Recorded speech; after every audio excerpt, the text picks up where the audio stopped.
views and opinions expressed in the following program are those of the hosts and guests, and not necessarily those of the staff and management of WWDB-TV.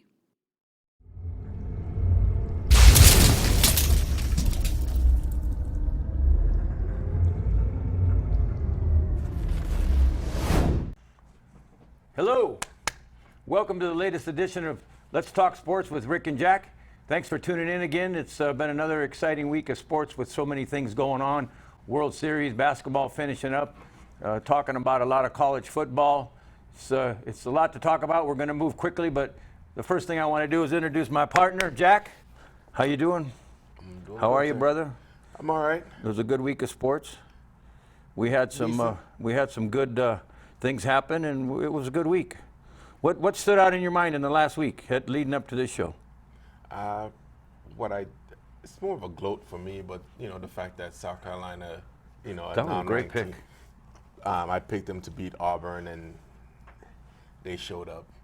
Yeah. Like I said, That was great, and I mean, he not only said that he'll take the 6 points, but South Carolina won. So again, we're constantly giving out great information here, great picks. If you like putting a few coins on the games, if you go through our stuff, and one of the other things that happened is on the downside of it, I said that Georgia would beat Alabama. so did I. And I felt good about that. The first half, Georgia looked outstanding. Second half, Alabama put a licking on them, 24-0 in the second half. And I was surprised that Georgia really looked vulnerable, and that defense that I thought was so good wasn't good. So I apologize for anybody who took that pick and bet on Georgia and followed me. But if you took the South Carolina game, you evened up. But then, the biggest compelling thing to me of the week was the Dodgers.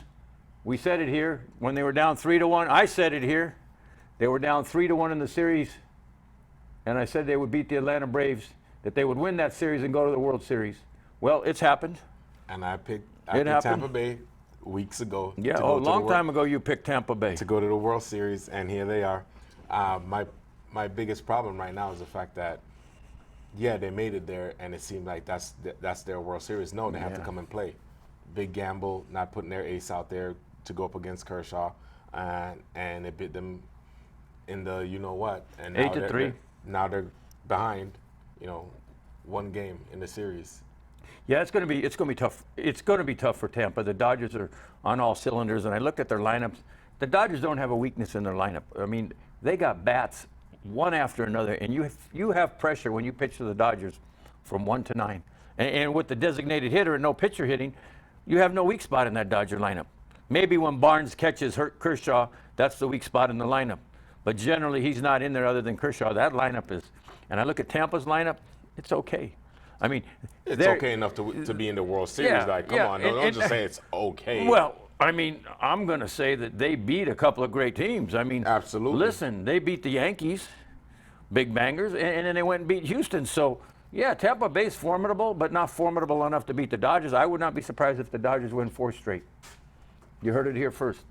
It probably won't happen, but if the Dodgers win tonight, this series in my mind is over, because the Dodgers have way too much talent, and their bullpen has come around. Surprisingly, the Dodger bullpen is doing very, very well. We talked about that being a weakness going into the playoffs. And they, when it comes to pitching and playoffs, especially World Series, it seems like a chess match. You're always trying to be a few moves ahead of your opponent, or a few pitches in this case. Yeah. I was surprised Kershaw went 6 innings. Kershaw looked great, and he's taken a beating over the years of, what he didn't do. And I mean, the guy is a first time he's available, he's going to the Hall of Fame. The guy is a great pitcher. He's a great strikeout artist. I was so happy for him actually last night, because he's had to suffer a lot, particularly last year, giving up those 2 big home runs that cost them the playoffs against Washington last year, who ended up winning it all. But I was really happy for Kershaw. And the World Series is fun. I mean, I watch it, but the games are so long. The Dodgers, the things that amaze me about the Dodgers is that they will make you throw their pitch. They will foul balls off. They will sit on pitches. They will take the walks. The Dodgers walk more than any team. They will take a walk before they'll hit a pitch that isn't their pitch. It reminds me of Moneyball, huh? Yeah, exactly. It's what's your on-base percentage. Yeah. They have Oakland A's, Moneyball. So right now, the World Series is it's in a neutral spot. Yeah. Do you think Arlington, Texas. Do you think moving forward, they're gonna have it like this, where you have people from LA and you have people from Tampa Bay that's flying there to see their team? Do you think this is something that baseball will adopt in the future? So like, like I'm not gonna say, so a small market city can actually host the World Series even though they haven't been there. I don't think so. I don't like it because it doesn't give you that home field advantage. And that home field advantage, I mean, you've watched games. They can have an opposing pitcher out there and the bases are loaded and he's got a count of 2-0 and the crowd is so loud. The crowd is so loud. These crowds aren't loud. They're, the stadium's half full. The Brave fans were pretty vocal. I didn't see much vocal last night, but the game was over quickly. But I don't like it. I mean, even with basketball, I don't like the neutral stuff. I want you to travel. I want you to be tired. I want you to have to get it up. These guys are relaxing every day, man. They get done with the game. They go eat. They relax. They eat lunch together. But this is a daily. But you realize the past series, it's on a daily basis. Like the first one was 3 games in a row, then 5 games, and then now 7 games. Good thing that they broke it up now. Yeah, it's a normal World Series. They broke it up. I mean, we play tonight, and then we have Thursday off.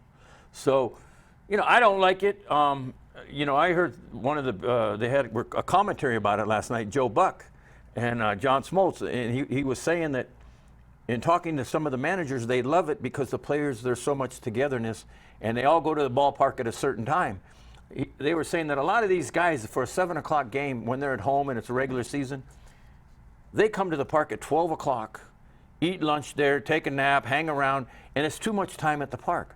They like saying, okay, we're going to go to the park 3 hours before the game. Everybody gets on the bus and goes to the game together. So a lot of the managers like the bubble. They think it's been great. So I don't like it because I like all the different pressures that come up playing at home, going on the road, having to listen to the adverse comments from other crowds. I like that fan being right up on top of you. And even these games, you notice the You're fans so are nice, adverse comments. I like that. Once in a while I come up with a good word, adverse. That's about as That's about as strong as I get with an intellectual word. Adverse comments. Yes. Hey, that is kind of funny, right? Yeah, How would you put it? The comments by opposing teams. Downright vicious. We can't say it. We can't beast say, like we can't ugly, say it mean, on air, talking so about family members and all that. Oh man. Hey, they'll say anything to get your goat. Yeah. We know that. They'll say anything to get your goat. Anyways, we're in the World Series. It's fun. The 2 teams with the best records made it. Yeah. And, that's how it usually works. Except, in the NBA, the Lakers played 5 seed Miami. And it ended up looking like that. But I don't think that if Milwaukee would have made it all the way, they would have been formidable for the Lakers either. I don't think so. But it was the Lakers' year. But, it's going to be the Dodgers' year, and it's going to be L.A. 2 sports in a row. And good for L.A. It's been 88 since the Dodgers won the World Series. Wow. Can you believe that? Since 1988 was the last time the Dodgers won the World Series. I was 8 years old then. Yeah, well, we don't want to say my age, but anyways. And then the Lakers, it had been 10 years. So L.A. was due, and, I'm rooting for the Dodgers. And so the last 2 championships, you have basically California and Florida going up against. So you think it's going to be right there again? Yeah. Again, Florida and California. Yeah. And it's going to be California again. L.A., baby, Dodgers, Lakers. Get on the wagon. I can't say that the Rams or Chargers are going to continue that, right? The great L.A. Rams and the L.A. Chargers. The Rams look pretty good. I mean, the Rams could get it together. I don't see it. I don't see the Rams doing it. It's just a matter of time they have before some McVay weakness. Put his touch to it and it makes some adjustments, and they'll be right back on. Yeah, I mean, the Rams aren't having a bad year. They lost a brutal game in Buffalo. It's not a stellar year like they should. Yeah, and they're weak in a few spots. I mean, they have a great receiving core, tight ends, receivers. Running back, I question a little bit the quality of their running game. And I also question their quarterback a bit. I think he's very nervous in the pocket. He's quick to get rid of the ball. So, anyways, talking about football, let's move over to college football. What are you seeing that you like other than Alabama put it in my face? In both of us, actually, we thought Georgia was the team this year. Talking about number one, and it just shows you a week in sports and what happens. I mean, Alabama, I thought was left for a bad year after they had Ole Miss score all those points on them. I said, man, Alabama does not have a good defense. And it didn't look good in the first half. First half, there was and two I'm like, different games. oh man, this is we were right on it. Georgia's going to win this game, 24-20 at halftime. And I'm like, oh man, Georgia's got this. Alabama comes out, 24-0. Unanswered. Georgia never came close to scoring again and threw a couple interceptions. Yeah. And I mean, I was really surprised about that. But who you like? Who's standing out? Besides Clemson in college football right now for you? No, but even though you say other than Clemson, I really have to. You have to give the respect when the respect is due, and right now they are balling. Oh.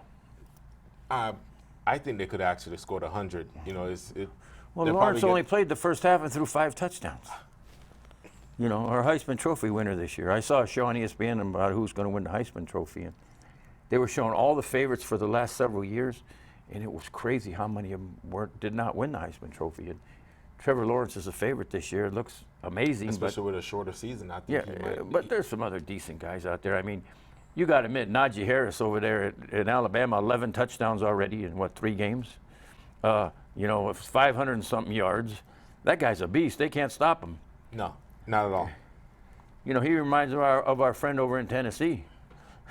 Yeah, we were talking in our production meeting about the great backs from Alabama. Unbelievable. Yeah, they're good rookies because Saban likes to run the ball, and this year is no different. Yeah, I was shocked when I'm watching the Cardinals the other night, and they said this kid Kenyon Drake was from Alabama. I don't even remember him, and I'm like, this guy's a starting running back from Alabama. They're either from LSU or Alabama. That kid, Clyde Hilaire over there with Kansas City.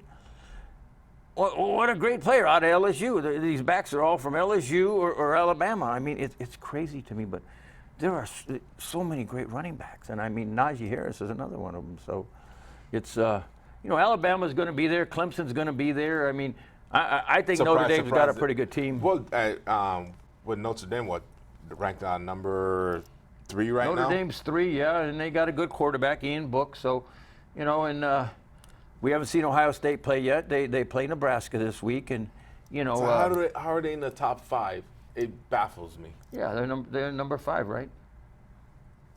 And they got a good quarterback though, Justin Fields. He's a good ball player, man. So much of college football is how good is your quarterback. Absolutely, it pumps up the rest of the team. And what surprised me of the top 10 was you're looking at USC in there this year. I'm like, that was the one that caught my eye. I'm like, USC, when was the last time they were any good? But, college football it's still wide open yet. And UNLV plays this week. Yes, San Diego State. Yeah, and they're going to play at Carson at whatever that place, arena is that somebody used to play there, one of the pro teams. I guess it was the Rams for a year. But they're going to play in Carson, a neutral site, which is interesting. But I hope UNLV has a good year. New coach, new attitude. They brought in a good offensive coordinator from Oregon. So UNLV might be good. But, college football, we're still warming up. Do you have one game that you think is that you want to pick, that you think might be any good, or you want to give out to our friends at home? What do you think? I'm actually going to bet with Auburn this week. Okay. Right now it's at -3 against Mississippi. I think at Mississippi. I think they're actually gonna. It's gonna be a redemption game for them. They're gonna win easily. Okay. Maybe by even more. He was right last week. By a touchdown. Take that in. For me, I like Notre Dame giving 10.5 to Pittsburgh. I look at it this way. If Miami, which I gave out last week, was favored by 10 and they beat Pittsburgh by 11, which they covered, that was a great pick. That was my pick of the week, other than the Bama-Georgia game. But my real pick was to take Miami last week. But I'm saying Notre Dame giving 10.5 to Pittsburgh all day long. I'll take Notre Dame, give that 10.5, and take a look at it, see if you like it. Take a look at Auburn, see if you like them. Put a couple dimes on it, and we might surprise everybody again this week. I think the game of the week personally is Cincinnati and SMU. Cincinnati, you know, is a good ball club. SMU is playing good football, 2.5-point favorite. Cincinnati coming in to play SMU. I think it'll be a good game. I actually think that's the game of the week. And I also think that TCU will give Oklahoma all they want. Oklahoma may have 3 losses to start the season, pretty early in the season, but they're favored by 7 at TCU. I think TCU is a pretty good ball club this year. We'll see what happens, but that's kind of my impressions. And again, UNLV's playing, and so that's what are my thoughts on college football. Anything else you want to add there before we take a break and before we go to our next segment? I like Oklahoma. I don't think they're gonna get. You like them? Yeah. Okay. So Maybe we'll make a little bet on that, make a handshake or something. But anyways, college football it's heating up a lot more. We'll be able to talk a lot more about it after this week. Everybody's getting in the action. The Pac-12 will be starting, I think, next week or the week after. And that'll be fun to have the Pac-12 going. The Big Ten, you know, again, Ohio State against Nebraska. Enjoy your football, watch it, make some shrewd picks. I'm a parlay guy when it comes to college football. I like to bet some of the teams that are favored by a lot. Like suckers Clemson. bet. Don't bet parlays. There you go. Don't bet parlays. I only made $100,000 on a parlay in college football last year, but we'll talk about that another day. Anyways, parlays, if you're sharp of mind like myself, no, just anyways. Watch college football. We're going to take a break right now, do a little bit of tidying up, and we'll be back at you in a moment. Give us 30 seconds. Bob Allen Golf has a full tour shop for all of your repairs, including re-gripping, reshafting, loft and lie adjustments, whatever you need. Bob has the only full swing simulator in Las Vegas. Get your next set of golf clubs custom fit right here at Bob Allen Golf, located at 6415 South Fort Apache, Las Vegas, 89148. With Bob Allen Golf, your game is in the bag. Welcome back. We just had some very engaging conversation about baseball, the World Series, college football, some of the things that we're passionate about, and UNLV football coming up. And on this second half of the show, we're going to concentrate on a couple of things. I didn't get a chance as we opened up. I wanted to talk about my wow moment of the week. Yours was to brag a little bit. A little bit. A little bit. South Carolina. That's good. But mine is more of one of amazement. I watched this big buildup for the big fight, Lomachenko versus Lopez, and all the pre-fight shows and documentaries, and Lomachenko with the psychology and the different working out and pound for pound the best fighter. I hope you all watched the fight. Unfortunately, I did watch the fight from all that coverage. Did you watch the fight? Yes, and it was all hype. What a joke. Pound for pound the best fighter. That guy, Lomachenko, looked like an old man in the ring, looked like he was emaciated from not eating enough, and he was opposing an aggressive, tough, well-structured kid. Hungry kid. Took it to him. First 6 rounds, Lomachenko just danced. I mean, I could have been in there doing what he did. Lost the first 6 rounds. Came on to win the next 5. So it was 6-5 going into the 12th round. And the kid got it up and punched the hell out of Lomachenko and, you know, basically won the fight. Some people had it 9-3, some had it 7-5, some of the judges. I'll tell you what. And then Lomachenko said, "Oh, man, I got robbed." And I'm like, are you kidding me? Were you not in the what same were you fight? watching, bro? Were you kidding me? That kid pounded you. Yeah, neither one of you had any bad marks on you other than the headbutt when the kid was bleeding from the eye. But Lopez is a tough young man who has a great future, not only at 135, 140, or maybe 145, but that kid's a great fighter. But I mean, I'm like, wow, that's my wow moment. Like, thank God it wasn't pay-per-view. It was just on ESPN. They lured me into watching that. Pound for pound, best Can you fighter. I imagine mean, you tell paid me, for that? what did you see? That was Lopez's fight, and he deserved it, and he won it. As far as you know, the experts, he wasn't supposed to win. Everybody was hyping up Lomachenko. Oh, unbelievable. Yeah. Sports sometimes, boxing, I can't stand it. And that's what I like about UFC. They're going to get in there and pound each other, and it's generally going to be a good fight. It's generally, you're going to see something you like. And I can't imagine Lomachenko. You had to pay $100 to win. You had to bet $440 to win 100. $440 to win 100. You had to bet 100 for Lopez to win 330. I'm mad at myself for not even. I'm mad at betting. myself. And you know what they said? You know what they said? The biggest money of that fight, all the big whales bet on Lomachenko. Well, they were shocked. First of all, the guy didn't fight for 14 months. Second of all, he's not the fighter he used to be. But now he's claiming he had to have shoulder surgery. Which he did. He did. Today or Yesterday. yesterday. He had surgery yesterday and said he'll be back in training by January and wants a rematch. I can tell you I won't watch the rematch. No. I believe that guy is done. And somebody got fooled, and the big bettors got fooled, and I'm sorry if you got fooled and you bet on it. I didn't touch it because I just didn't want to, but I should have bet that 100 to win 330. I should have bet 1,000 to win $3,300. But anyways, that was my moment of the week that I hated. Speaking of betting like that, are you an early better or a right up to the mark? Because, throughout the week or so, with new information, the line changes all the time. So do you rush? Because sometimes the bettors actually swing it too when you have too many heavy bets on one. Right. So are you an early better or? That's a great question. That's really a good question for our audience. For me personally, and I always enjoy putting a bet down on sports. As far as boxing goes, I'll bet the day of the fight. But I don't bet boxing and I don't bet UFC, and I'll tell you that straight out. I'll just give you my opinions. I don't, because I feel, my area of great prognostication, another big word for you. I've been looking in the dictionary, trying to get more intelligent. I'm trying to get more intelligent on the damn show here. Anyways, I love to bet pro football, which I've been getting killed lately, and I like to bet horses. Horse racing is my thing. I'll sit on a Saturday and watch TVG and bet horses all day. I love to bet on horses, and when you talk about that, I am an early bettor. A lot of people wait right before they're about to go into the gate before they put their bet down. I'm a guy who will put a bet down 10 minutes before, and I'm like, oh my God, that horse is 9-2 odds or 7-1 odds. Man, that's great odds. I'm going to get on him 10 minutes early. And then before the race goes, he's 2-1. And I'm like, oh, everybody must have thought how I thought, but they waited till the horse racing is one sport that we'll talk about as we get close to the Breeders' Cup in a couple of weeks. We love horse racing, and that's really my greatest passion. But yeah, that's a good question. And every sport is different. That would really be my answer. But I would bet boxing the day of, but I don't bet it.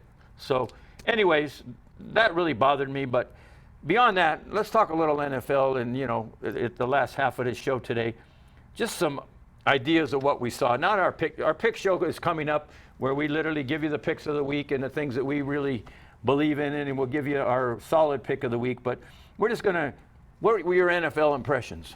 Talk a little bit about NFL impressions prior to our next show. The lack of defense on some of these teams that are supposed to be, the steel curtain. They're showing up like fishnet defenses. And then another thing is, what happened to Aaron Rodgers? Oh my God, he did that ridiculous touchdown end zone dance, which was ridiculous, thrusting his hips. That was embarrassing. I'm telling you, Aaron Rodgers, please check yourself. That was a friggin' embarrassing. I know you all saw it. Hey, did you see that? Not Magic Mike. I lost respect. What are you doing there, bro? After that, threw interceptions, and it was scared as hell in the pocket, and that was a friggin' beatdown and embarrassing. But Aaron Rodgers, why are you embarrassing yourself? You're a professional man, please. I know it was a joke, but it ain't a joke to me and my kids. But yeah, that really bothered me, and beyond that, again, the Browns, I thought they were going to show up and have a big game. Trouble in paradise. And Pittsburgh, who was the best defense in football, though they lost Devin Bush, their middle linebacker, who is a signal caller, that's going to hurt Pittsburgh. But Pittsburgh really put it to them, man. Really put it to Cleveland. And I was pretty shocked, actually. I thought Cleveland was improving. I think Cleveland, despite their success in the last couple of weeks, we've always pointed out since week one, there's turmoil in the locker room. There's stuff that's not being said. There's stuff's not right. And the fact is, eventually, I guess it got exposed, and then now, he got benched. Baker got benched last week. But Yeah, they're sore but, ribs. but then we would find out, oh yes, ribs. But it was. If you're a competitor, you're gonna fight through it all the time. Just terrible. Yeah. I've never liked their locker room presence or just the dynamic of it. So I think that's a big issue. Yeah. What's your impression on some of these teams that just aren't playing well? I mean, like the Cowboys. There just seems to be problems. Cleveland, the Cowboys. I mean, bad teams are bad teams. The teams like the Jets and the Giants, they're just bad teams. The Eagles, they're just bad teams. I mean, what's your impression? The Pats, the Patriots, the Cowboys, they stand out in my mind. What's wrong with these teams? Is it bad defense, bad coaching, bad environment? What is wrong with what is wrong with these organizations? It's the environment. It's when it comes to like a leadership standpoint. Your subordinates are a direct reflection of you, and the guys on the teams are direct reflection of the coaches and it trickles down. So if they're not doing what they're supposed to be doing, it's because the coaches are not, in a sense, holding them accountable. Yeah. So, and I'm going to close with just the overall analysis of what's going on, our concept of what's happening in the NFL. We'll talk much, much more about what we think is going to happen this week in the NFL and our pick show coming up. But I'm very, very disappointed in the Cowboys organization. All they're doing is talking about so many excuses, injuries this, injuries that. Listen, you got enough talent there. You got enough ball players there to get together to play good. Mike McCarthy has done a terrible job. He does not have that locker room. Jerry Jones, I know, is not happy with what's going on there. Mike McCarthy is not doing the job, and you know what? He was faltering there at the end in Green Bay. Dallas you're not that bad. You're not a 2-4 ball club. You got some talent. I mean, you got a running back. He doesn't even care. One of the best in the game. Ezekiel Elliott put the ball on the ground 5 times already this year. In his whole career, he put it on the ground 6 times total. That's a guy whose mind is not in the game. You as a coach, you as an organization, you as an owner, better get your players' heads together because you're embarrassing yourself. The Cowboys are an embarrassment. And that's all I really got to say about NFL at this point. They're an embarrassment. The number 1 embarrassment in the NFL. Am I too harsh? On them, I don't think because so. As a Jets fan, I could. Oh, the Jets got nothing. They got no I would talent. disagree. What did the Jets got? And they got rid of their best running back. No, the running back didn't want to play. So What's he going to do in Kansas City? The culture is different there, so he's probably going to want to play there. Whereas the culture, it was a losing culture. It still is. Like Frank Gore, he put his opinion out there as far as it's just a losing culture. Everybody's got an opinion at the Jets, though. Their defensive coordinator, their coach, they're arguing. I mean, the Jets, they ought to just wrap it up, throw it in the trash can, and say, we can't play anymore this year. But the Jets are just a horrible But they can't football do that team. if they wanted to lure a quarterback like a Trevor Lawrence. Because is he going to do like what Eli did or Peyton or even Andrew Luck, where I don't want to play here, Yeah, but there's a perfect example of an organization that doesn't know what the hell they're doing. They draft Sam Darnold, and that's their go-to guy. He's going to be the ball player. Now they're saying they're going to get the number 1 draft choice. 56% percentage that they're going to get that draft choice, and they're not going to win many games, 1 or 2 probably. Based on the rest of the season, they might go 0-16. Yeah, well, whatever it is, they're going to get the number 1 draft choice. So they're going to take Trevor Lawrence. So a guy they picked number 1 a few years ago, what are they going to do with him? Make him a backup? He's not going to play as a backup. He makes too much money. Trade him for what? What is he worth? What is the guy worth? Same as Josh Allen. It all depends on the O-line. Josh Allen. If he goes elsewhere and he's protected, he might make a difference. Whereas right now he's not making a difference.